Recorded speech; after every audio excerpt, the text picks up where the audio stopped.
انتهينا من مونديال الأندية، وانتهى بتتويج البلوز تشيلسي بلقب كأس العالم للأندية في النسخة الجديدة. لقب تاريخي جاء بطموح لاعبين شباب جسموا في النهائي بتتويجهم باللقب وبالفوز عن جدارة واستحقاق على باريس سان جيرمان المتوج بلقب الشامبيونز ليج وبنتيجة 3-0. نجيو للجوائز الفردية في مونديال الأندية. نبدأ بتتويج أفضل مهاجم في هذه الدورة، يجي للمهاجم الريال مدريد غونزالو غارسيا اللي توج بهذه الجائزة أفضل هداف في دورة مونديال الأندية.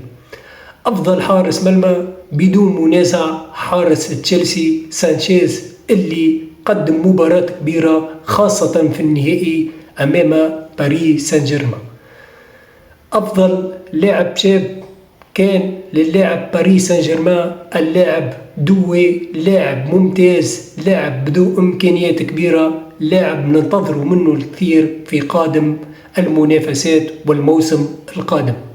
بينما جائزة أفضل لاعب في هذه الدورة في مونديال الأندية كانت من نصيب لاعب تشيلسي رجل المقابلة النهائي اللي سجل من خلاله ثنائية وقاد فريقه إلى التتويج باللقب التاريخي، هو اللاعب بالمر. لاعب يستحق هذه الجائزة، وإن شاء الله نشوفوا منه الإمكانيات الكبيرة، لاعب ذو إمكانيات كبيرة، لاعب عنده الفنيات وعنده المهارات اللي تخليه إن شاء الله نشوفوه لاعب كبير في قادم المواسم.